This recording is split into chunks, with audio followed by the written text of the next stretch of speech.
makanda Limunga watu yakigwama mtoto wabana kyokwa bana babantu ili basagila muzingu kya kisuni Zinzani makati kwa makanda Limunga watu yakigwama mtoto kyokwa bana babantu ili basagila muzingu kya kisuni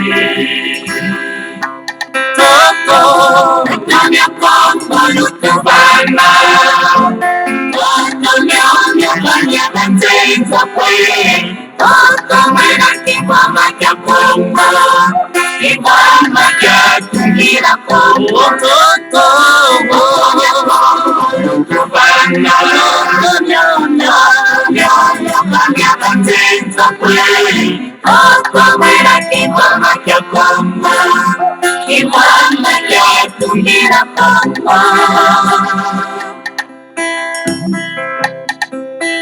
Utotambula nziza kukongo Wabanza bonkumi kwa beto Masiona tosa kibama keto Yeka salamu kifini na de Utotambula nziza kukongo Wabanza bonkumi kwa beto Masiona tosa kibama keto Yeka salamu kifini na de Toto Kanya Kongo Lutubana Nyonyo Kanya Kanzenza Kwe Toto Mwena Kibama Kya Kongo Kibama Kya Tungira Kongo Toto Kanya Kongo Lutubana Nyonyo Kanya Kanzenza Kwe Toto Mwena Kibama Kya Kongo Kibama Kya Tungira Kongo Utuzete mumabungu manzenza Tumweni bongo ngimya kwangala Basangilanga kibama kya Kongo Musa bisa kikole munzi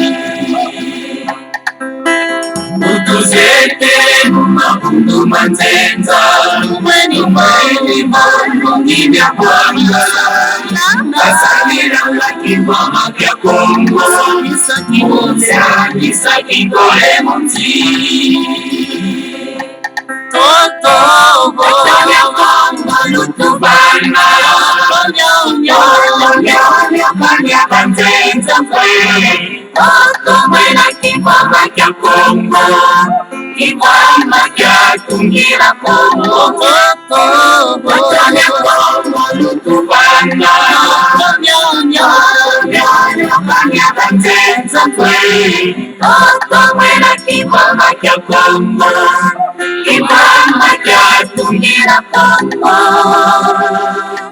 Toto Kanya Kongo Lutubana Nyonyo Kanya Kanzenza Kwe Toto Mwena Kibama Kya Kongo Kibama Kya Tungira Kongo Kanya Kongo Lutubana Nyonyo Kanya Kanzenza Kwe Toto Mwena Kibama Kya Kongo Kibama Kya Tungira Kongo Matondo mingi bama batata bandeko baradia Congo bololo talabiso wana toye lisusu solo pena atuka na pokwa na lelo toye na édition spéciale Congo bololo bambate atuka bama batata bandeko tozali koyamba solo pena atuka Mbuta Sakameso oyo azali cadre monene non pas ya bundu dia Congo pona kosalela biso en tout cas moi évolution ya situation ya sorti ya les grands maîtres de monde en semi bama batata bandeko balandi ya Congo bololo édition spéciale Congo bololo en tout cas lelo ezali ya solo pena en tout cas mokolo moi mine ya mposo mokolo moi tukumi bale na misato ya sanza sambo mobu ya koto mibale na tukumi bale tokomi bongo na ngonga ya zomi na mwambi na miniti tukumi nei engi koloba ngonga motoba na miniti tukumi nei ya sima zanga En tout cas bamama batata bandeko topesi bino banso bayenge bambote pe balosako na bino banso ezali wa bino molobeli mbuta bopele bobala elingi koloba malamu koloba. Alors sans plus tarder tokenda nano solo pena en tout cas na mboka mokonzi Kinshasa tokoka kozwa solo pena en tout cas le deux grand ténor wana bakoka solo pena kozala na biso na kati mpona ete bapesa biso mayema azali koleka kuna na kati na Pumbu, c'est-à-dire na République démocratisée du Congo. Alors tokenda no tobani no tozwa nano mbuta nzinga akota nono ana kati bama batata bandeko. Alors après tokoya kolanda tokoka kozwa solo pena en tout cas mbuta Sakameso et pas en tout cas tokozala na bango na pokwa pendant ne fût-ce que 15 à 20 minutes bama batata bandeko po tokoka solo pena en tout cas ko meka ko pasola mpoke bama batata bandeko balandi ya Congo bololo parce que baimboka balingi bayeba évolution situation ndenge nini eza ko évoluer kuna et par les grands maîtres de Mandasemi sorti na ezali quand. Alors donc voilà bama batata bandeko balandi ya Congo bololo baimboka baza ko perdre vraiment en tout cas patience bama batata bandeko parce que tout mon nzambe esengeli akoka kobima pona ete akoka solo pena kokoba côté ya en tout cas baimboka bama batata bandeko balandi ya Congo bololo. Alors donc voilà to mekanono ko relancer en tout cas bama batata bandeko balandi ya Congo bololo et pas en tout cas mbuta zinga place yazali après toko zwa solo en tout cas le cadre n'est-ce pas ya bundu dia Congo na Congo ya mbuta Sakameso bama batata bandeko balandi ya Congo bololo. Alors botenir biso vraiment rigueur parce que hermoko en tout cas na kati ya Congo moi likama ezalaka na likambo etali solo en tout cas bama batata bandeko balandi ya Congo bololo donc électricité bama batata bandeko donc panne de gauche à droite courant ezalité donc voilà wana toza siko na mbuta nzinga oya koteli biso. Alors donc mbuta nzinga zala nano wana tokoka kokotisa solo pena en tout cas mbuta Sakameso oyo akozala solo pena grand orateur na biso na pokwa na lelo. Alors donc biso toko accompagner tout simplement na yo ensemble donc na mai oyo ya kopesa biso solo pena en tout cas na pokwa zala nano kawana mbuta nzinga tokotisa nano mbuta Sakameso bama tata bandeko balandi ya Congo bololo.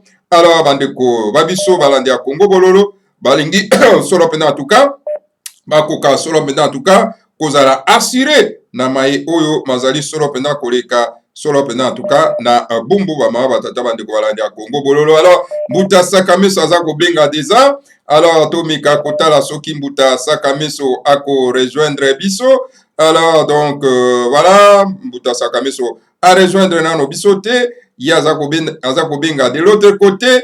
Alors biso pe toza kobenga ye de l'autre côté bama batata bandeko balandi ya Congo bololo. Donc voilà bama batata bandeko balandi ya Congo bololo tokoka ko rejoindre ye en tout cas akoka kozana biso na kati awa. Alors toza kobenga ye bama batata bandeko boko kozela donc boko kozwa solo pena en tout cas mbota na biso mbuta Sakameso. Alors mbuta Sakameso boye bolamu yenge mbote pe balosako na yo en tout cas bolimbisi pona moi retard ya 3-4 minutes le moment que naza ko bongsa no machine. Alors voilà yoza ko benga biso pe toza ko benga yo voilà toza na kata na mbuta nzinga toza na ya na kati. Alors mbuta Sakameso donc to pesio en tout cas ba yenge ba mbote balosako na yo. Alors en tout cas soko okoki ko se présenter na ba imboka maluwe pesa miri mbuta Sakameso.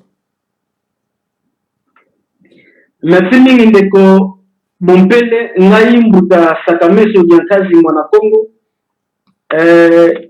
naza ufumu nsaku mwana nkumba ndenge tusipresenta katangi kisa bonja Kongo mama nanga azwami na clan Kinsaku papa na ngai na clan Kinkumba donc naza mwen nsaku nkumba yenge ngelo mtafika mase nazali directeur de cabinet ya premier vice-président chargé de questions politiques ya Bundu ya Mayala.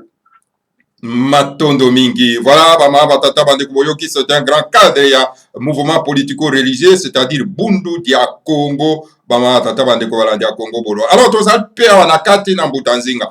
Donc le grand consultant na biso na kati na Congo bololo. Donc yepe tokotia po ete tokoka solo pena en tout cas kopesa poa solo pena en tout cas na grand cadre ya Bundu ya Congo na kombo ya mbuta Sakameso. Alors mbuta nzinga en tout cas soko se présenter et pas ya baimboka bayoka quand même ngongo na parce que yo lelo zali grand invité te quand même malobe pesa melio. Ingeta kulutu, merci pour la parole. Na sagesse Congo, avant mutu azwa maloba liboso ya batu, ye esengeli vraiment à se présenter pour que baye azali nani. Ingeta oyo azali liboso na bino, ezali ngai mputanzi nga kawandiako mama fuilu mulu kidalwa kindamba ta fuilu mupila ntsundi bidina muno nyina mfumandamba mwana nsudi yenge mtatika mase ingeta yenge kiono mbuta ntuka matondo mingi mbuta nzinga. Alors mbuta sakameso tozongi epai na yo mbuta sakameso parce que sengelo kwa koyeba ete bandeko baza ko perdre vraiment donc conscience na bango, baza ko perdre espoir na bango, baza ko perdre patience na bango, baza ko perdre nyonso. Pourquoi? Parce que le grand maître de Mwandasemi aza toujours na kati ya clinique universitaire na pavillon ya oyo balobi COVID-19. Alors mbuta sakameso, alors pesa no biso état de lié, état ya situation ndenge nini eza ko évoluer kuna et pas le grand maître de Mwandasemi. Olobi boni. Merci mingi ndeko Mompele na o etali état d'avancement ya situation ya grand maître na biso de Mwandasemi batu bapegre espoir te parce que misala ezosalema badémarche eza en cours mpona kobima na ye. Alors kobima na ye eza conditionné na makambo toyi koloba mibale ya liboso eza sur le plan juridique parce que ye akangamaki même si c'était de façon illégale mais kokangamaki procureur asalaki réquisition ya médecin oyo etimaki ye na CNPP. Donc à ce jour le Mwandasemi ata aza na hôpital mais en réalité aza na maboko ya justice. Donc esengeli tolandela dossier tozolandela dossier wana na niveau po bavide yango nyonso tozwa badocument oyo procureur azoreconnaître que Mwandasemi aza déloigné, c'est-à-dire akoki kozala poursuivi te devant le cours de tribunaux à cause ya makambo neti ndenge. Donc azali libre mais il faut matérialiser liberté wana na document. Donc lelo tosolanga bakoko bautaki na partie générale kuna mpona kosala suivi ya dossier wana bajuge au plus tard demain lobi oyo vendredi bakozwa document wana oyo ezo attesté que le Mwandasemi aza libre de toute poursuite judiciaire. Donc akoki kozonga mpa na ye librement.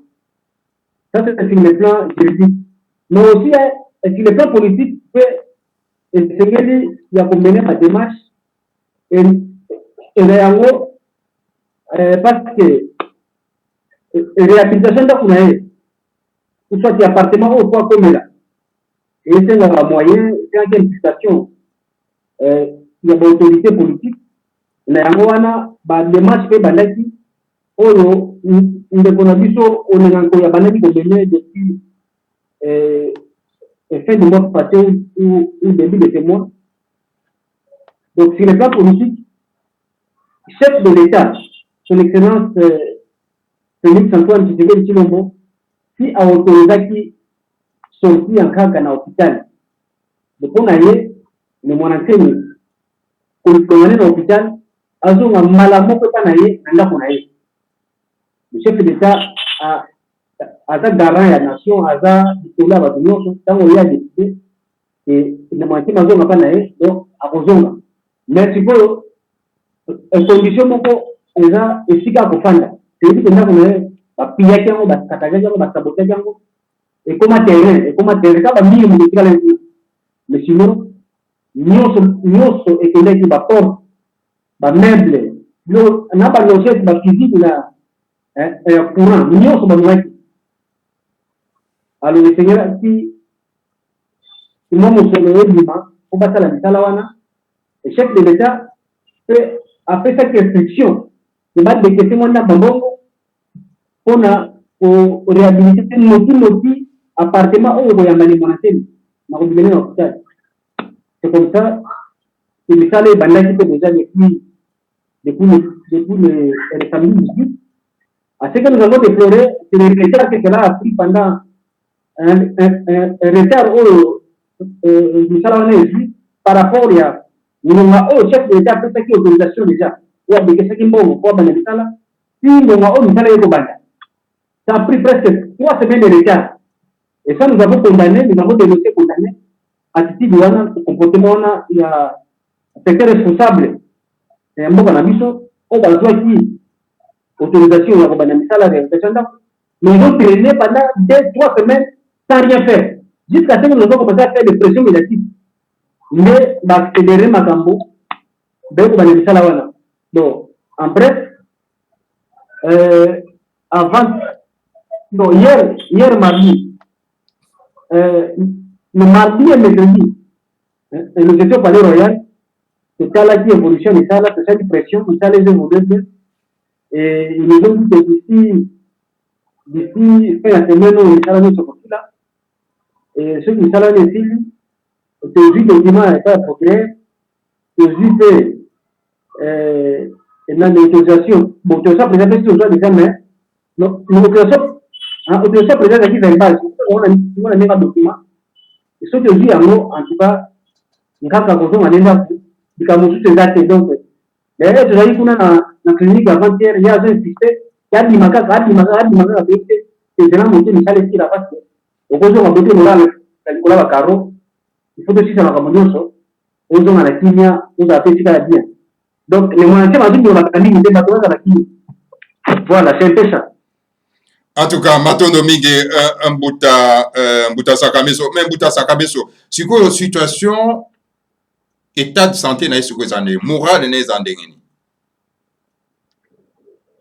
Ndenge na lobi tozali kuna mardi na poko na clinique après musala to matin kuna tozali à 4 to bengi bango na fenêtre. Na fenêtre bateni mona to musolola. Yemo kazo bana biso. Que Mbouta Sakameso, le chef de l'État a déjà autorisé que moi je sorte d'ici. Quel est ce ministre-là qui bloque? C'est grand maître. Blocage de mon côté, aucun ministre n'a le pouvoir, il y a pour s'opposer dans la mesure à chef de l'État. Donc, il n'y a pas de problème, sauf que toujours dans ma il y en a pour ici, là, et ma démarche, je me suis dit, on a parqué et qui la présence qu'on a fait tout un document où ils ont témoigné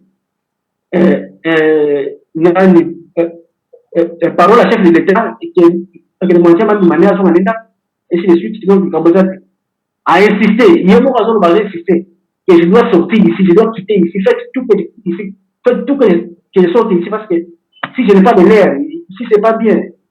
Donc état de santé n'a pas très bien, Aza vraiment, il nous a dit, qu'il y a un problème attention, qu'il y a une idée, Aza très bien. En tout cas, physiquement, moralement, spirituellement, état naïe, Aza est responsable, Aza très bien. Il n'y a rien à s'inquiéter de ce côté-là. Matondo Mingi, si situation, il y a ndako sikoyo, est-ce que les travaux, ils ont salement, ils ont kenama lombangu, ou bien dengeni? Oui, grâce à ma pression médiatique au parti politique Salagi, continue moni quelqu'un ceux qui va continuer pour retarder misala wana je promets pas chef de l'État nde wana accéléraki semaine passée au babane ko somba biloko tokela mira bango to la même famille to moni que famille a impliqué na achat ba biloko wana toke kuna délégué à président ça est quoi na poste de misala wana to solina e to tie pression to bisie que bona to traîner il faut que misala que lemba aussi la lobby oui il faut tout ça impliqué donc misala je voulais très bien ça je voulais que maintenant la photo qui au publier donc misala je que le traîner ça changer pas porte nyoso on va remplacer la porte nyoso et beaucoup na wana ba fenêtre nyoso si ba remplacer ba vitre nyoso si pendant wana remplacer déjà macaroni on peut le voir ba remplacer ba logette nyonso ba ampoule nyonso ba yiba kwana si ba remplacer yango ba série nyonso to ba picola ki ba série ba picola ki tout bazo ba remplacer déjà donc en tout cas la finition de la finition de je pense que l'objet bi je vois que la lecture de la bonne sur l'objet photo tout à la suite qui me aussi complètement pour que tu fais un rapport devant l'autorité peut-être tu vois que bandé il y a ça là pour peut-être nous allons monter mais on n'a pas. En tout cas matono vingi mbuta mais mbuta sakameso to nalandaki mo article moko onatangaki awa likolo ya olinga nkoi paraît-il que bapesaki ye déjà makoki yake akota na action ya kobongisa le palais royal. Alors akendaki kuna na baindien, mais pourquoi les indiens aussi baindien ce sont les gens qu'il ne faut pas faire confiance okenda kosala batravo na ndako ya le grand maître Mondazé. Mais pourquoi ce monsieur là monsieur Olinga Nkoi a mis de retard, a retardé les travaux wana? Parce que ça dit nanine exactement. Merci de mon pélé. Je pense que nous on bomba les alliés. Moi non pas Olinga Nkoi ara moko oyo ya ba congolais à rendre un service mingi pas ya ne monanté ni de pas on se souviendra que en 2019 année passée pour le monanté na qualification à l'eau libre. C'est Olinga Nkoi qui s'était impliqué dans l'implication Olinga Nkoi qui m'a cassé pour le monanté mazonga un homme libre et à zonga qui à ça qui moi batour na prison et là mascarade après à kenenga kunae ça c'était l'apport et Olinga Nkoi oyo et que tu as souvenir bien tu as souvenir il y a boulia congolais pas grand mettre na biso mais kolala kolamuka na après retour à grand maître à linga ki maboko te azongela ki ba réclamation na e pour l'état futa e oyo singela ka futa e ezaki ba dommage intérêt pour na ba massacre ya 2008 au l'état congolais sala kana Congo central la bomaka a massacra ba dette bunya ko en 2008 Congo central parlement ils ont pas décision que l'état congolais a dédommagé Bomila Congo n'a pas mis de monantene à hauteur il y a 3 millions pour la grand maître et 10 millions pour la caisse à la famille à la victime nyonso wana oyo batumba banda ko ba boma ba papa ba maman l'état congolais fallait qu'il y a dédommagé ma famille wana ba victime wana na 10 millions de dollars et 3 millions et pas de monantene pour na ba souffrance morale oyo ça c'était première revendication. La deuxième revendication il a dit destruction na pillage il y a palais royal en mars 2017 après l'arrestation naïe. Donc on doit se souvenir que en 2017 après l'arrestation de Monatemi en mars ba pillage qui sont dans le monde qui a néolé basara qui ba pillage qui va détruire ba picole ba porte tous les meubles de l'Union secrétaire et c'est là qui l'état qui casse paye donc l'état a baby ça qui il fallait qui a fouta donc on a deuxième revendication de Monatemi donc bimanae aza nani en clandestinité a rappelé qui est pas l'état congolais que vous me devez de l'argent en 2008 na l'état congolais baby ça qui en 2017 et pour troisième revendication qui lié na ba émolument na en tant que député na parlement na législature en 2006 na 2011 donc avec na trois revendications ou 3 dossiers par l'état congolais oyo abandaki ko revendiquer alors et si Olinga Nkoi aza président à le président du conseil national de suivi des accords de Saint-Sylvestre Moïse Zamulani il y a une médiateur facilitateur interface entre les monarchies et l'état congolais donc il y a un peu à qui va revendication il y a les monarchies akombisi yango epa un gouvernement nde akomaki kojouer rôle ya interface ya médiateur ya médiation entre les Mwanasemi na les gens congolais.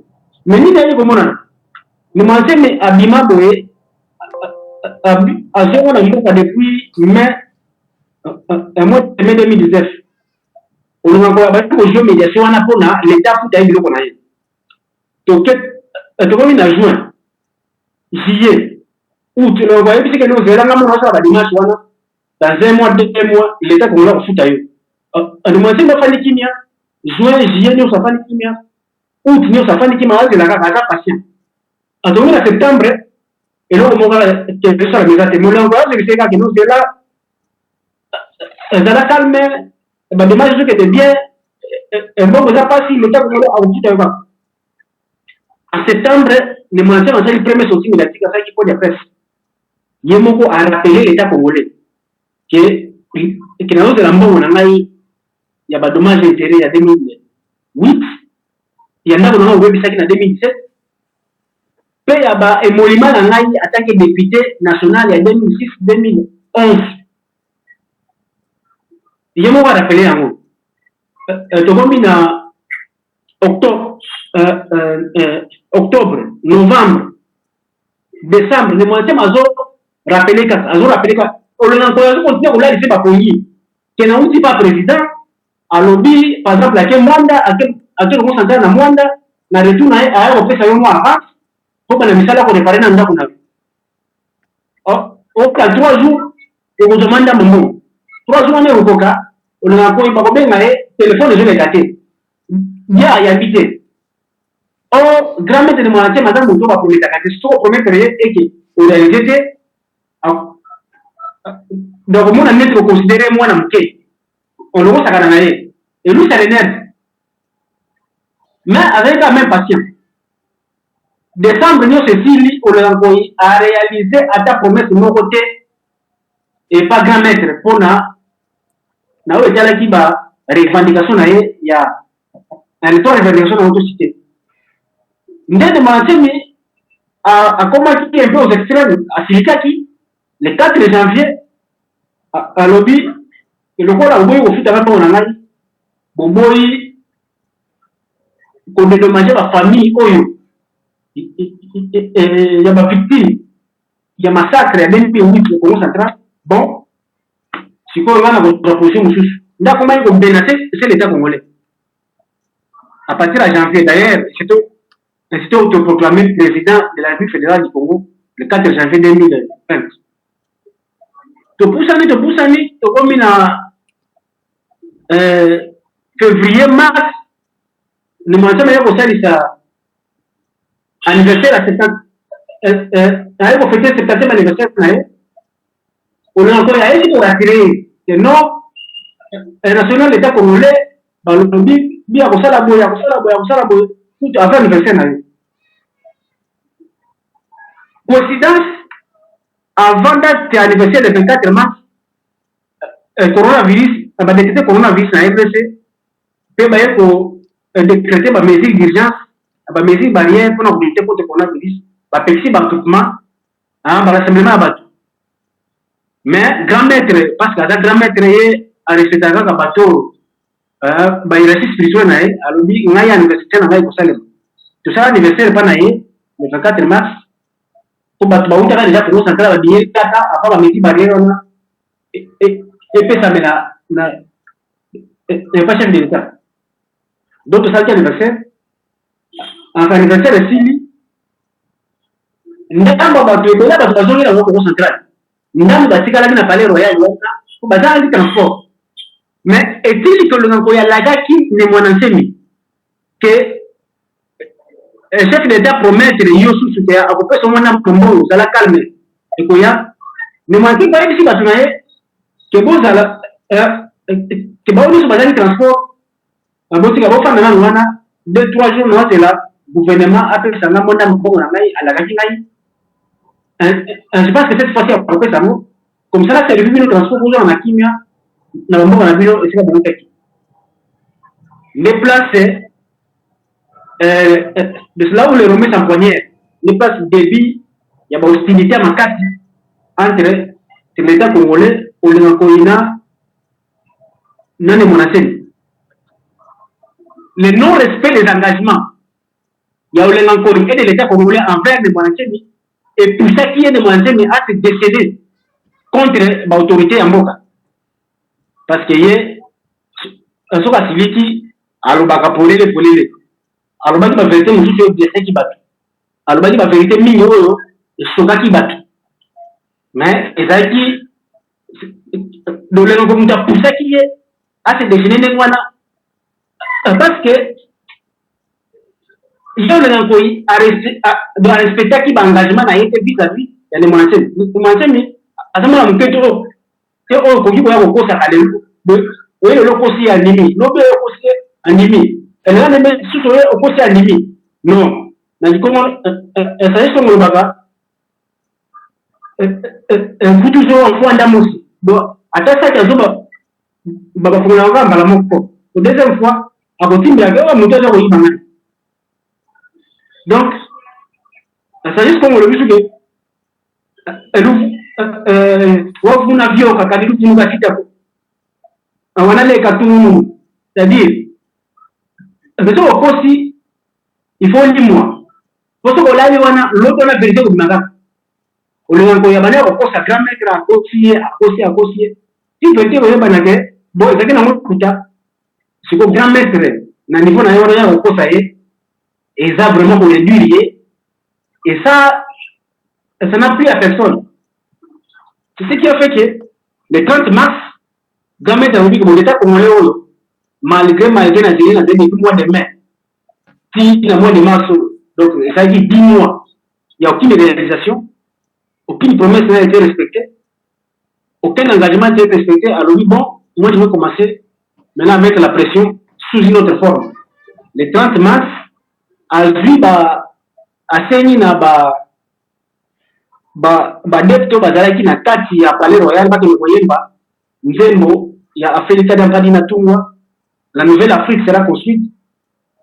Na makampaba ni na makampani. Bakeba yembe na mona kimia pour ba alerter quand non.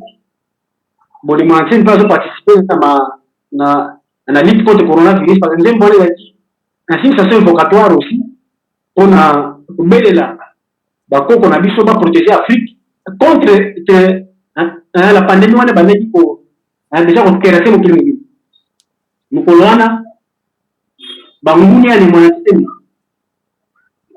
signaler que la police intervention rapide et comme et bêta qui m'a ça c'est pas adepte il y avait 11 blessés graves et 2 morts qui moko côté la biso moko innocent moko boy n'est pas hostilité pour banda makasi le 30 mars et tout côté la ville on a encore yaye c'est que nous allons calmer l'État congolais, alors il y a un foot à Yoka, Kimia, et moi, je ne suis pas un petit enfant, je ne peux pas continuer à me manipuler comme ça, me tromper. D'ailleurs, je ne veux plus te voir chez moi. On a encore eu, mais comme je suis avec un homme, on a mangé ma bonne boyabaye. Avant qu'on se dise, alors qu'on ça y est. Mais vérité, vous voyez, plus tard. Tu pour ça, le mois d'avril, tu as commis le 12, le moitié m'a fait un ultimatum pas chef de l'État, mais pas gouvernement congolais. Que ceux qui vont réaliser quand la promesse n'a pas été, ceux qui vont foutre on a arrêté, nous on a ça le soulèvement populaire, la Congo santé peine de ça. Évidemment, le 13 avril, le soulèvement est bandaki na 30, mais Bangounia va récupérer un ballon que non, de mancher malina de la banon aussi. Bah des travailleurs de moyens il faut bien saluer concilier bah récupérer mise en garde un dernier investissement on a des moyens bah ballon yamo que les moyens malina de la banon aussi la Congo centrale mais l'État fait agir à récupérer comme argument que non à la séparatiste à la sécessionniste bah bali ko bomba ma caisse à Bunga Congo na Congo centrale pour persécuter bango. Et comme le 22 avril, babomi basali carnage na songolo babomi 17 personnes 35 blessés graves batumbi bandaku bapille bandako bamakesa nyonso wana kasi telemanti manosenga badroit na ye l'état congolais aboyi on a encore toujours l'intermédiaire ou la médiation d'interface entre l'état congolais na humanité il continue à endormir les humanité mais non zela jusqu'à ce que situation débordée l'état congolais qui voulait se régler les comptes avec les monacèmes au lieu après ça y est mon bon non à débourser plus de 250 000 $. Donc, la police congolaise n'a vu ça.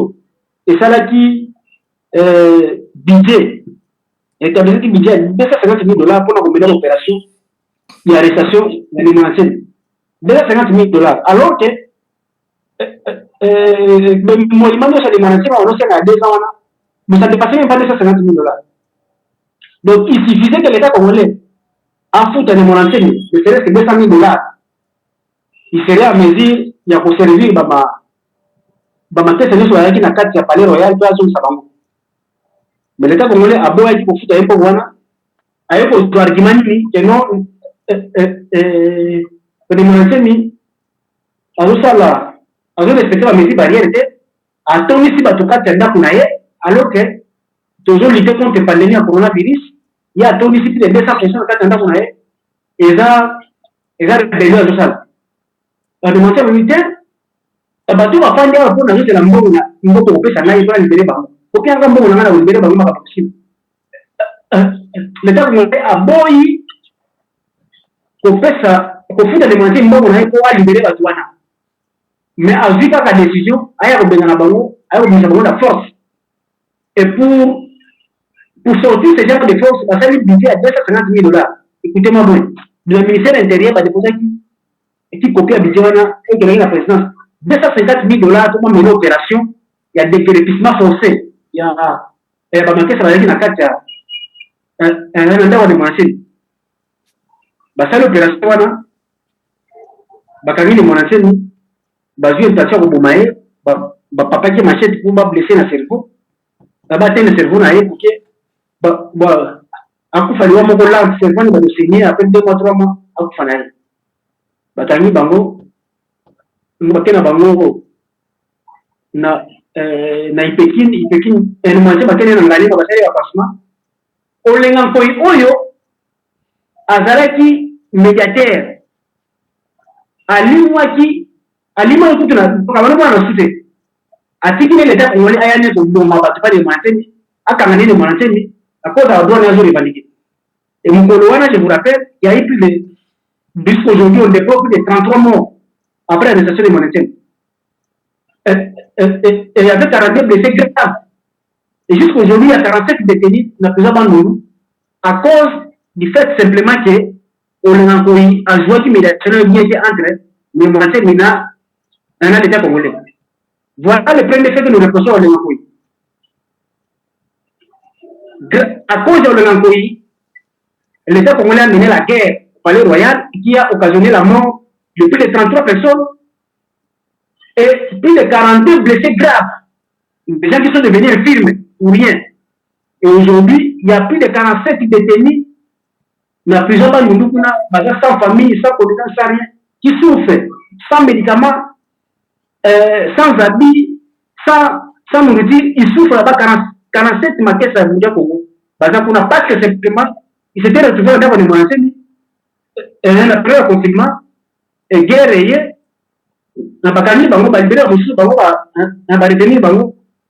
ils sont détenus aujourd'hui à cause des simples faits que le environnement cause à l'humanité. Et l'humanité m'a dit l'État congolais et PCP Kanda a attaqué l'humanité à Kangi, à l'Ingabomae, à Boumibak. L'État pour un l'humanité à quel CNPP. Bakosi les malades doivent avoir tout le mental spécifique. Botoleki. Ben on considère ça qu'il y a un coronavirus. Nous sommes là le coup d'après nécessaire les moyens pour moyen bas pour battre.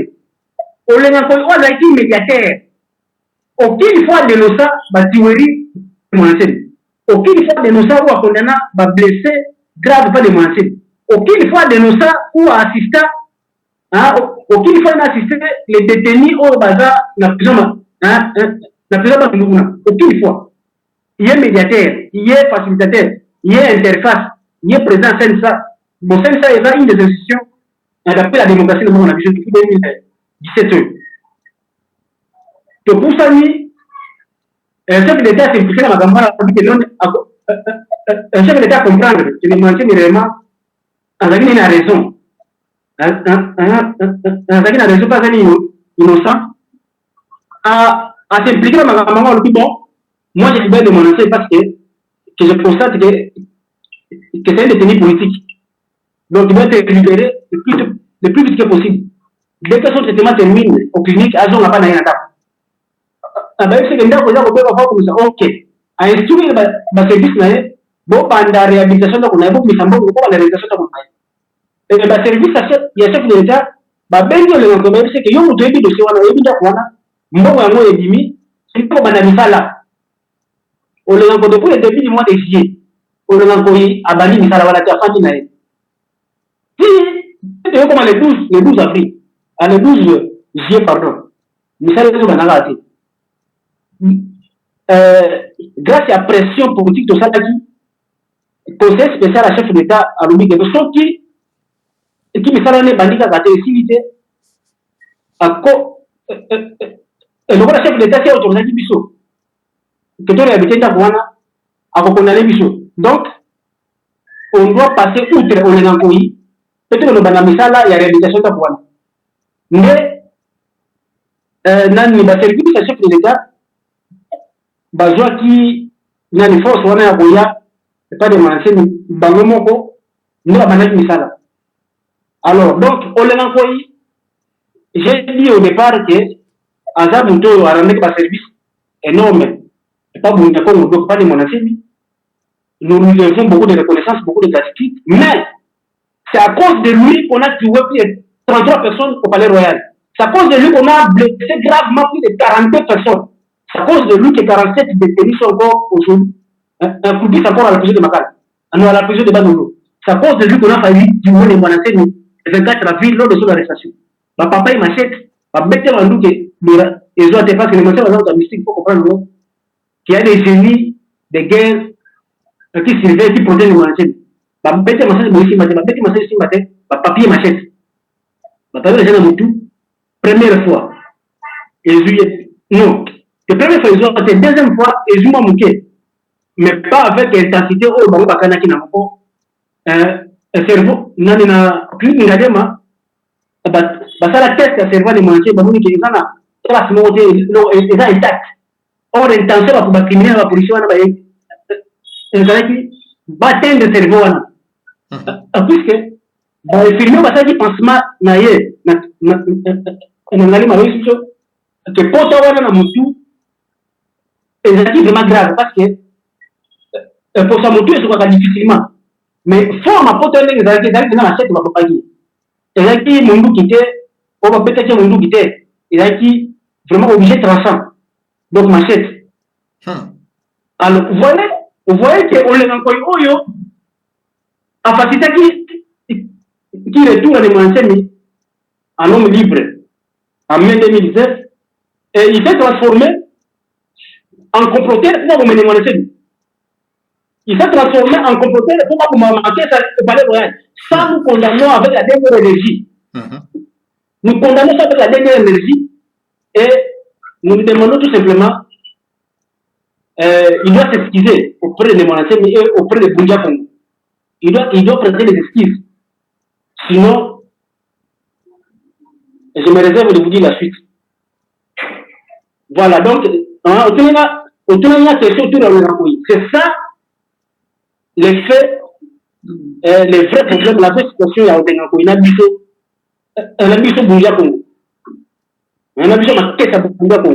C'est ça la réalité. Je pense que la détail, en tout cas. Yo, comprendre, parce que vous comprendre, et c'est quand on dit, non, c'est quand on commis. Donc, non. et le moment où c'est que ma travaux à l'habitation c'est la bâtiment à Palais Royal, c'est le conseiller de et là c'est service à chef d'état de ça Samo. Parce que parce qu'il y a bon en complété à bon il y a pour ça on connaît une fois c'est ça. En tout cas, Matondo mingi mbuta sakame tona détail vraiment oti vraiment kopesa balandi ya Congo bololo na situation wana c'était vraiment très très grave. Alors pour nini ko mema lisusu ba indien mi balé parce que nous savons très bien que ba indien bazali contre les grands maîtres de Mondasem et les indiens sont des magiciens batuyo bazana misara mabe. Alors basengali te bakoka kokota solo pena tuka na Palais Royal. Sikoyo iyo linga ko amemi susu bango kuna na Palais Royal. Non seulement ba manigance ya ndeko lenga ko.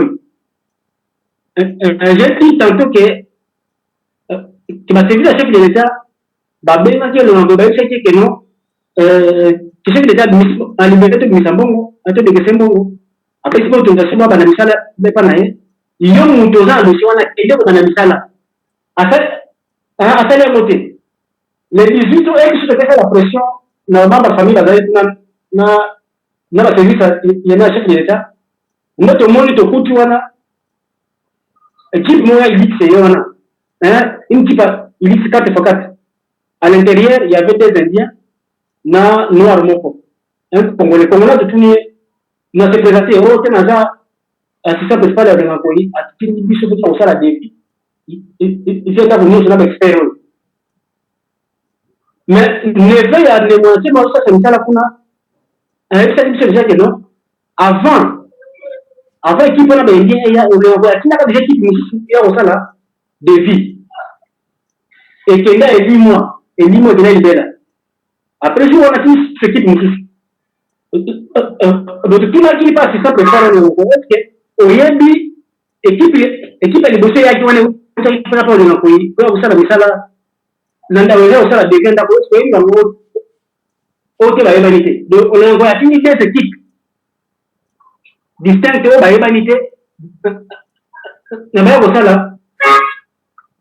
ba défi et puis pas de l'encore atini ba indien ko ça c'est ba expert en matière il y a construction d'andako ba réalisation d'andako c'est abili tani c'est indien wana bon on va vous laisser visiter la maison on s'est dit peut-être que et ça chef de temps batino le envoyer au service en ça devient on a yanda pour nous bon ça la dévi beaucoup mais bon ça même ça là on a nous permettons seulement qu'il va réhabiliter appartement on demande ma kozongela akokomela les restes on a pas ça là quand lui-même sera là c'est à nous qu'on va les mettre dans la chaîne bah peut-être un peu on a yé pas ça là on peut pas permettre n'importe qui ailleurs ça na carte on peut piéger les murs on peut piéger les plafonds on peut piéger les splits on peut piéger ma comme donc mais il y a un défi vraiment vous visitez la maison pour ça le monsieur de Bolivie mais Michel vous savez maté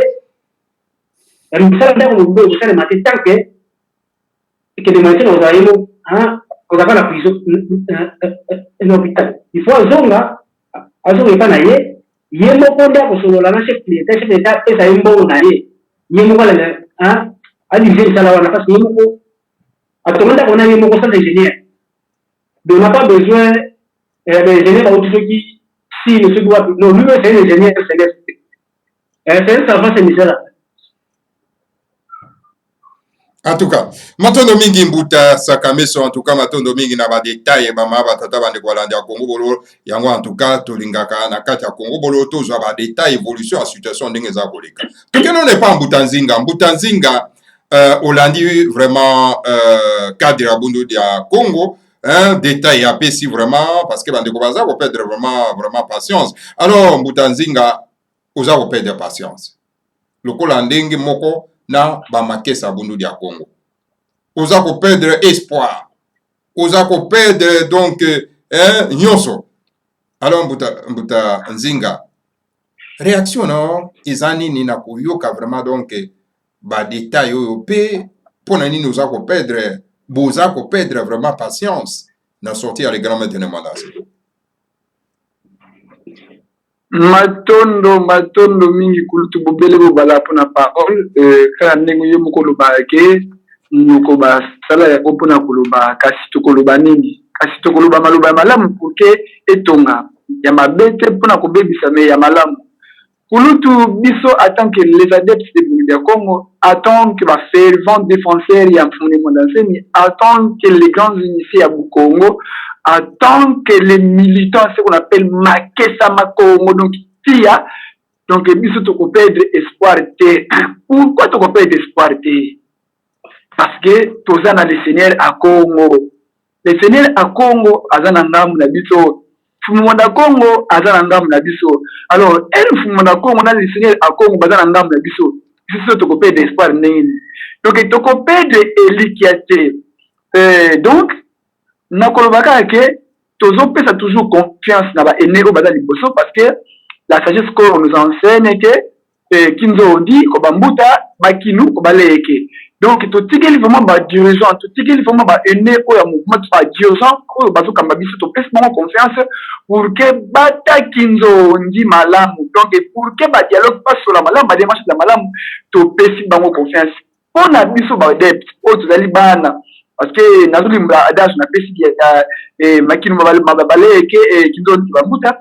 On a biso ba anato on a biso ba militant ezaka ke to supporter to zela toujours parce que tout ça na elika grand mettre akumima donc tout ça na patience et tout ça na confiance ya ba direction na biso que elika ezali grand mettre akumima pona o etali vraiment aussi ya le président Olinga Nkonzoma tout ça na makasi donc ezali vraiment ba mituna o ezalaki na mitema na biso ezali parmi ba problème il faut tout soulever devant grand maître pour na bâtonner ngona parce que baza sous dini ya kozala pene na biso te donc tozala posa ya ba pardon na yete parce que aza dini te ya kozala sous na pene na biso parce que amemeli biso ya mabe mingi kulutu ko perdre plus de 33 personnes ezali jeté ezali nsakate ezali crime moko boye contre l'humanité donc à participer na crime moko boye il faut la poursuivi na parmi les 33 wana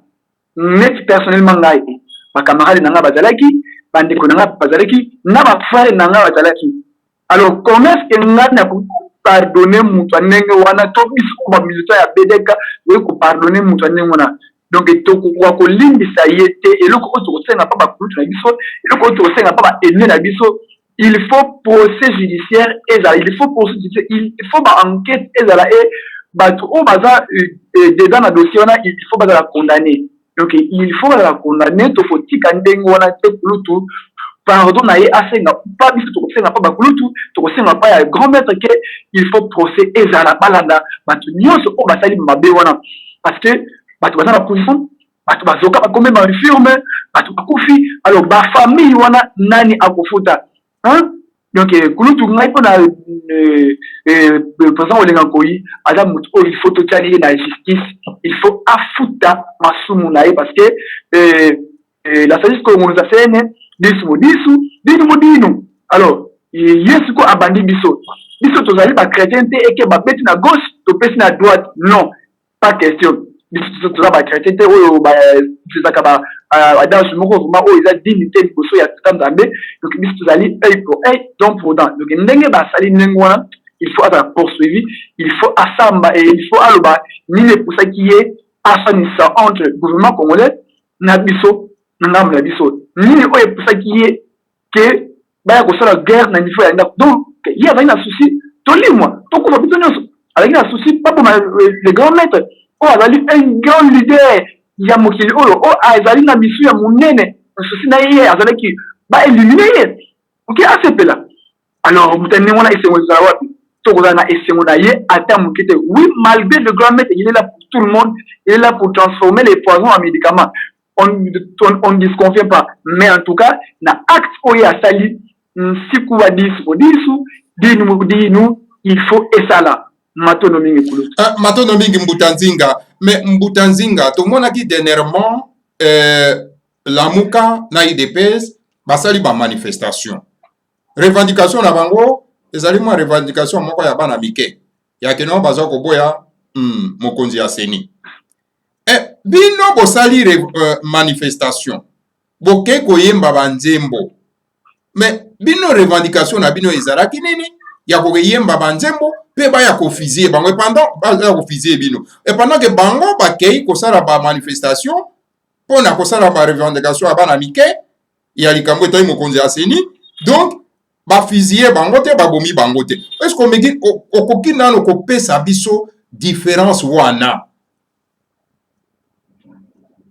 matono mingi kulutu ezali pasi makasi makambo mosusu komona ndenge elekelaka na bamboka na biso vraiment eloko wana kulutu to likambo na soki na kanisi yango vraiment epesaka na eposa donc ya kobela vraiment to posa ya kolima na mokili oyo to posa peut-être nayebi te nakufa nanga lelo mpo nazonga mpo bakoko to ndenge nini parce que kulutu makambo ya motuya na mboka oyo bakipaka yango te mais makambo ya loisir ya bozomba ya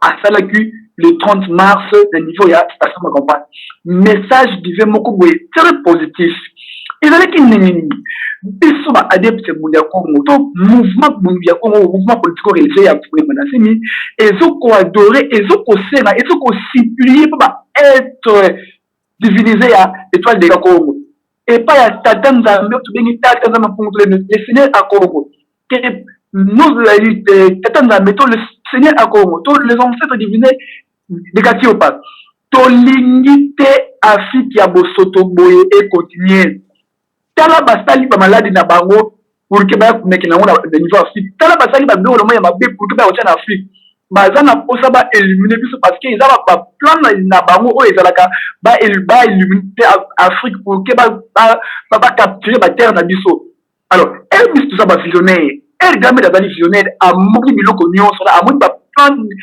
diabolique nyonso na alors à croiser ma côté ça c'est parce que c'est un grand être c'est un ancêtre réincarné Azaline tout matandami envoyé de Dieu alors elle a moni ba procès mo ba biloko moko boye très négatif ko ba se préparer pour le peuple de Dieu il faut agir et agir nani agir par des prières et pour que ces personnes bango to batunyo na il faut atina ba adepte par exemple ça cérémonie de prière na niveau de son campagne et ba yebete sa son campagne ezali nini biso yedi croisement na elaki nini biso yedi croisement monimo ezali nini on ne peut pas faire prier on a n'importe quelle place non ezali spécialisé il faut tout ça en place parce que to yebi connexion nini o to vibration nini o ezala niveau ya station de campagne dans le monde spirituel et c'est pour cela que na koyemba mais koyemba wana kuna bulamu na biso nyonso metala ndenge tourna la biso eza pasi kulutu na komona ke batu bazosala makambo mutuya bake koboma bango et batu bazosala ba gesticulation tunga nazobe yango ba marche moko inutile soki bazokoboya ndeko malonda pourquoi bandimaki ba résultat ya pourquoi bandimaki ba résultat ya déposant nanga entre bazoboya malonda et entre temps bana de commencer à pouvoir et ça dit bango ils ont fait des malonda pourquoi et bandimaki ba résultat ya ligne de passer pourquoi donc soki baboyi malonda il faut pas boya le résultat ya nanga alors c'est que siko tokopesa muta failli raison pour azoluka ba vérité des yeux donc il a raison hein c'est ça alors eza biloko moko boye ba démarche moko boye to ba marche moko boye inutile pour moi ou pour nous et le vrai plan divin c'est en fondement parce que ba yebi o ezo ya lobité eza biso mutu ya autorisé ba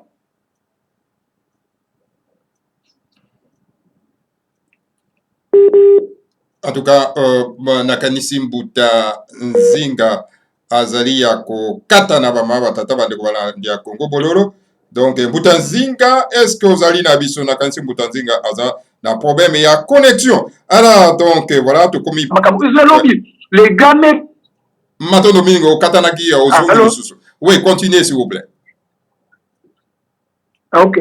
ok donc continuez Mbuta Nzinga aza na problème ya connexion bama tata bandeko boyebi donc Kinshasa eza toujours na problème ya internet donc passe ni na kuna ba dirigation Continuez Mbutanzinga, on a toujours au Katana, connexion Zamabe, continuez. Ok, kulutu donc ezali passe mingi na komona ba dirigeant ya mboka na biso bazo ko se comporter na ba façon moko ba mantuka ba limisa na ba terme on doit bana miki o bazo ko comprendre le côté parce que solution ezali awa mais bazo ke koluka solution côté mususu ezali passe mingi donc kulutu ça je conseille na ko pesa bango batala bisika solution ezali et solution ezali na Burundi Congo solution ezali par le grand maître de sagesse Congo et solution ezali par mfuni monasemi il faut balandaye pour que tout ça la sauver sinon mais Mbutanzinga pona nini ba oyo ba soi-disant ba konzi baza na Congo bazo on dirait que les grands maîtres de Mwandasimi aza danger pona bango et pourtant azali sokotali malamu aza moto oyo aza koluka bolamu pona bango pona ete mboka ebonga mais pona ni bango bazo mona ye lokola un danger un adversaire etc. Depuis ba konzi surtout baleki pona nini. Donc, Kulutu, ezali passe mingi vraiment pour na bango parce que bazali si on a bango mon côté. Bango confiance na bango ezali Occident c'est passé Occident il a l'armée, Occident il a les bombes, Occident il a l'argent, Occident azana ba arrogance moko boy très négatif et pour na bango influence on a yanga bazolanda et ba bosani c'est nous ezali nous to sali Occident et ça ils sont to façonner Occident. Baza na histoire te bato na histoire pas biso comment est-ce que tu façonnes qui Occident ouais biso ba secret nous sona alors bazo ko se sentir c'est comme si incapable c'est comme si ba ko kokate ko faire face devant bango ndoka baza capable de le faire il suffit de oser il suffit à la quelle direction il faut la il suffit ko yeba ni essayer tout ça là pour que te faire face devant bango pour que il faut le menacer danger pour la biso parce qu'il n'est pas danger pour nous. Azan est danger pour la bangola ou bazou il a toujours qui veut continuer dans mon pays. Alors, bah dirigeant africain il faut pas plus sa confiance dans mon monnaie. C'est mis pour que tout le wala boumbo. Donc il faut pas danger pour la bangote mais information n'a pas toujours azan danger pour la mosisa ma bewana mosisa ma bewana au bateli misa danger de bangote bazou mon information danger alors ceux qui bango bazou ko mais bazu danger ya mosisa ma be ya Occident balati yango et ça m'a pas na bango ezali m'a pas na bango parce que information aya pona biso nyonso donc exception égalité donc tout le peuple bantou de l'Afrique tous les Africains donc ça Nigeria Ghanéen Côte d'Ivoire donc pas pays nyonso ya Afrique information mais aya pona bango et il est pour ya ko élever bango comme ça on a une dimension beaucoup besoin supersonique mais quand bango bazo kolala mais balinga te mettre à kosala yango parce que azan kwa tulendo donc il n'est pas danger pour eux azan poison pour na parce que yende aille pour transformer les poisons en médicaments donc tout moi explication personnelle yango na matondo mingi en tout cas matondo mingi Mbutanzinga matondo mingi solo penda na intervention en tout cas to komi solo penda na suka Mbuta Sakameso est-ce que ozana liloba ya suka pona ko pesa ko assurer bande ko na biso oyo vraiment donc baza vraiment donc na moi kokoso na pasi na mitema o baza ko perdre vraiment patience malo pesa milieu. Merci mingi de comprendre nangalo baboye que na sagesse Congo le masema exhibition de que munuzingu ntantu ebunkundi wa yele mvuka kenako donc dans la vie il n'y a pas d'ennemi éternel il n'y a pas non plus d'amis éternel c'est-à-dire quoi nakaya olengakoi hier il était notre ami mais nous a rendu des services énormes ngaka zongi na moka après il est bebisa akomé ennemi na biso mais rien n'empêche que ce qui a reconnaître tort mamabe wa sali biso et que le lendemain mais il peut devenir ami na biso parce que le pardon n'est pas un oubli le pardon n'est pas un oubli à cause il y a à cause il y a gestion il y a mauvaise gestion il y a des relations entre chefs d'État nos gouvernements dans les monarchies à travers à cause de la gestion erreur médiation le ministre de l'Intérieur a commis la notion à ces pays avec tous les massacres. Il y a Bundé ce moment-là, il y a 17 morts, on en a 33 morts à Kinshasa. C'est tout un dossier à la CPI pour toutes ces autorités-là qui sont impliquées. Alors, mais je pense qu'à ce jour, en tous les chefs d'État ont compris que les montants avec la raison pour revendiquer les droits, c'est droit parce que ça a été dans la droit dans beaucoup, mais à ce qui fait la droit et pourquoi il avait levé les comptes pour la droit pour réclamer la droit et le chef d'État a pardonné, à reconnaître Yango, peut autoriser libération peut réhabilitation de la commune Nyoso. Mais va venir l'appartement où à là, les restes sont à couper sans bon pour continuer les travaux. Donc, à ce jour, tous les marqués s'appellent se rassurer que les Français, mais sur l'économie, l'hôpital, en tout cas, je ne vais pas vous dire la date exacte, mais dans quelques jours, le matin, à vous en parler. Mbuta Sakameso, Bolimbisi. Mbuta Sakameso, Bolimbisi. Bolimbisi, Mbuta Sakameso. Moi, Mutuna Mokoya Muke. Est-ce que Olinga Koi, na geste na Ewana, ezalité que peut-être na méconnaissance et à les grands maîtres de mandatin, bien que abandonné ko côtoyer les grands maîtres de mandatin, mais à la méconnaissance na ye. Ça, c'est moi, Mutuna Moko Pesabiso, rapidement, et yano. Moi, Mutuna Ami Balé, pour Pesabiso, et yano, rapidement. Bongo, Bama Kesa Bundu de Congo Bazaka dans la prison Tilelo. Est-ce que démarche peut aller dans ce sens-là que, pas quoi libérer Bango Bazala, homme libre, parce que, Bazan infraction, mon côté. Ok. Concernant la Kesa Bazan avant le dossier n'a pas en réalité, Bazaba auxiliaire, n'a qu'à l'arrestation de mon ancien. Donc, aussitôt que les moyens à retrouver liberté, on peut presque de façon automatique, ils seront libérés parce que ceux qui ont ça cause les moyens. Ils n'ont aucune infraction. J'ai dit ici que les CLPC, ma bête, quand on va faire ils ont la cause là. On a des moyens. On a des infractions. Donc, pour libérer, aussitôt que les moyens à Kobima. Concernant les collègues, mes connaissances, il y a des moyens, mais pas du tout parce que Namalobanaye, il a reconnu la grandeur des moyens. Il a reconnu la grandeur des moyens. Mais derrière, on a sali depuis sortir des moyens ici de l'eau. Et ça va être bien dans la classe politique congolaise, la médiocrité. Il y a la politique congolaise à Bissau. De ce que nous décrions, nous avons besoin de miser Bissau, Bazalaïkiwana. Donc, nous avons une classe politique médiocre. C'est ça. Matondo mingi Mbuta Sakameso, matondo mingi vraiment na ndenge ozalaki na biso vraiment na pokwa na lelo na ebite soko ozali susu na liloba suka poto kende pa Mbuta Nzinga apesa biso pe liloba ne asuka bongo to ako clôturer mais tikana to kende pa Mbuta Nzinga apesa biso liloba suka yonde vraiment cadre nde asuki saka bongo oko akopesa message o lancer message pa ya ba depte nyon surtout ya bundu ya Congo ba landi nyon surtout ya bundu ya Congo Mbuta Nzinga to komi na suka liloba na suka na poko na yo elobi boni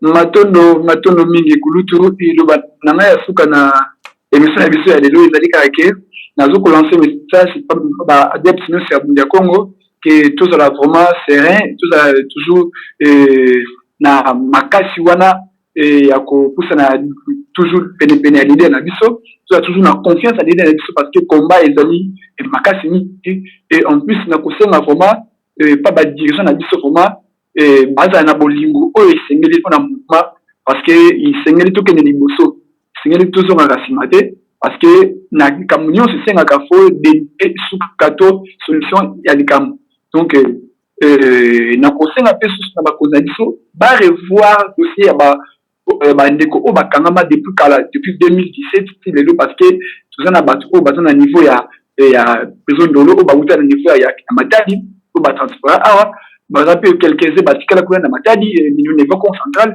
et tozana banko bakangami quand même dans niveau ya besoin makala ba bazana ba kasu peut-être tout éviter mais en tout cas bala ne la dossier wana parce que ezosala mingi mpasi na komona bandeko oyo bazokosouffrir na niveau ya prison. Entre temps balita mpona vérité, balita mpona lutte moko boye noble, lutte moko boye pas normal, mais base retrouver na baniveau ya badifficulté ya ndenge wana. Par exemple ya mama oyo ya ngai na frère na ngai tabaku aza toujours na niveau ya ndelo oyo bauta na matadi, baza mpe ebele kuna, baza kuma ebele, baza plus de 20 personnes kuna. Donc oma bakonzi na biso na niveau ya parti na biso, en tout cas pas l'année la bango et que ça la biso malamu mingi parce que et ça la comment esingote na komona bande ko biso na niveau ya ba prison kuna. Donc mon nanga ya sika on a peut-être pour na contact, peut-être c'est la contact pour na bande ko ba ko benga et contact ezali plus 143 89 78 42 349 243 89 78 42 349. Matondo mingi Mbutanzinga solo benana ndingo zaraki vraiment na biso à pied levé vraiment na pourquoi alors Mbuta Sakameso to komina suka Mbuta message pour lancer nini et pas ba ndeko na biso oyo baza kozela les grands maîtres de Mwanda Semi Bobi Minae. Merci de vous appeler. Je pense que le mouvement a vu ça politico-religieux. C'est ici l'occasion, il y a qu'on remercie anticipativement ma quête à Nyonso parce qu'il y a un grand travail qui s'est fait, qui continue de se faire. Et c'est le cas spirituel pour ma campagne comme à un niveau économique. Donc, tous les maquettes savent que la récession de mon exemple étape et c'est là pour atteindre l'objectif Mogobo. Et un jour j'avais dit dans les médias que la récession de mon exemple et ceux qui s'y bitumana bisoté, ceux qui s'y combattent bisoté. Et ça dans l'étape. Ce qu'on doit mettre dans toute étape wana, to combat na bambila, to combat na badiscipline na biso. Si tu te commences la semaine prochaine, grand maître Abima. En tout cas, l'obstacle mon gars ressuscité parce que chef de l'État est moko à bêtise la table que les moitiés il doit sortir.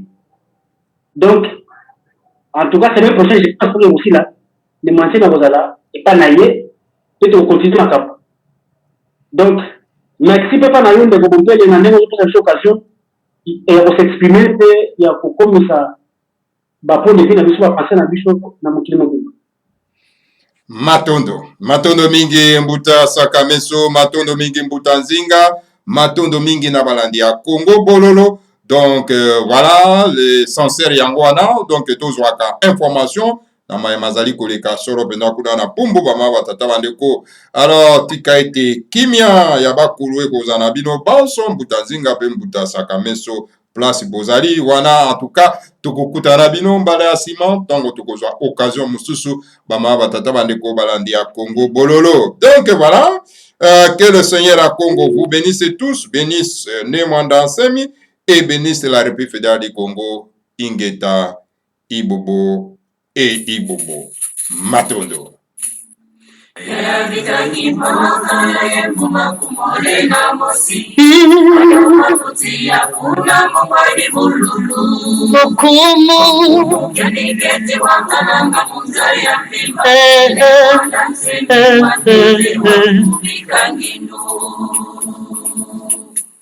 Ine Mwanda Nsemi watete wakubika ngindu Yuna kembela ngaya yabo Makamba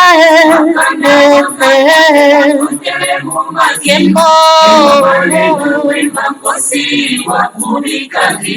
Kembo kware mafemba nkosi wakubika ngindu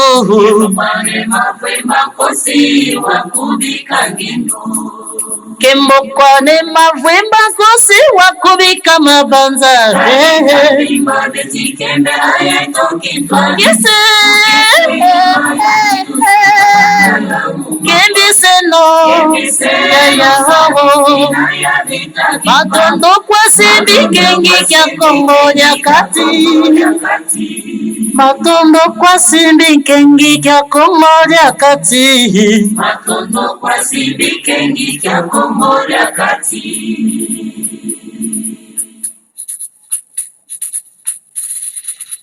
Kongo nziki, Kongo ndingaba, Kongo ikamu. Lele,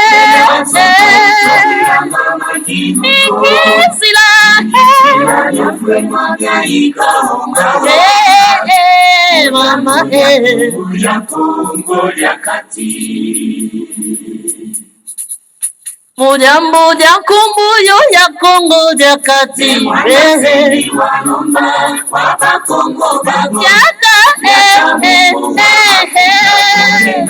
Luye luwe,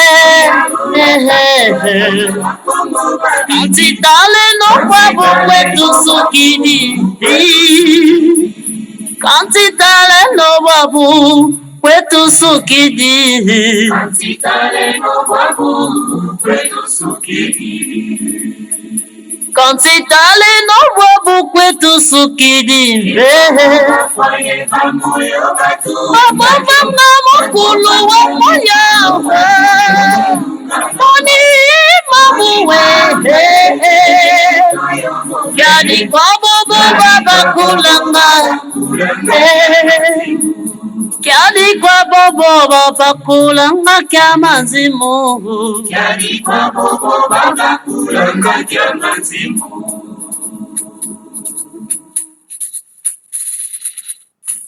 Ne mwanda zemi walumanzololo ya tete ya bimbangisi. Kifumu kya masambu kabawiza nako. Sololo kuzaiza bonzo muntu yenzilanye. Ne mwanda zemi kunungi kwandika kala. Ne mwanda zemi walumanzololo ya tete ya bimbangisi. Kifumu kya masambu kabawiza nako.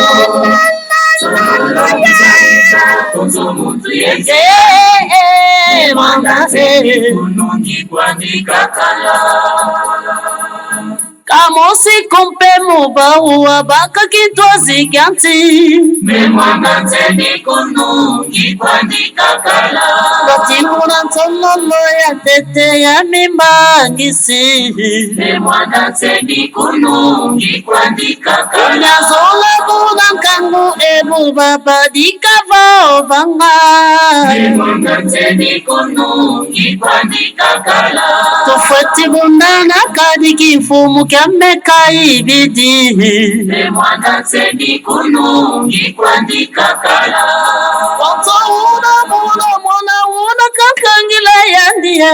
Memwanga nzeni kunungi kwandika kala. Alonda kwa watu bandi mule katulu twa bana bansombe. Memwanga nzeni kunungi kwandika kala.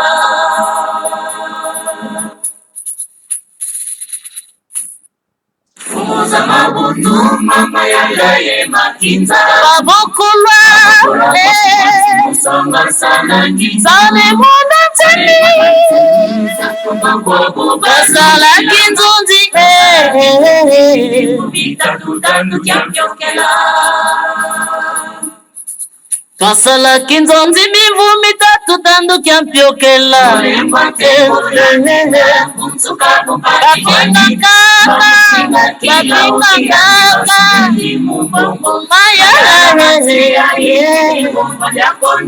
Kantitale no bwabu kwetu nasukina.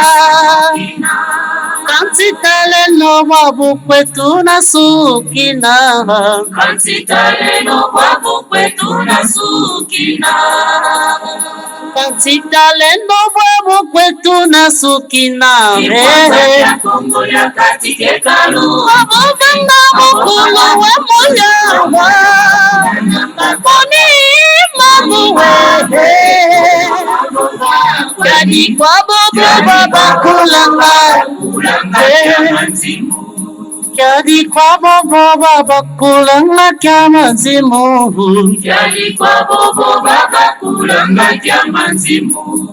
Toyo kama nazonza ndiye nditelewo. Kadi kwa bobo baba kulanga kya mazimu. toyo kama nazonza niyanditelewo Kyali kwa bobo baba kulanga jama nzimu uni mambwehe oni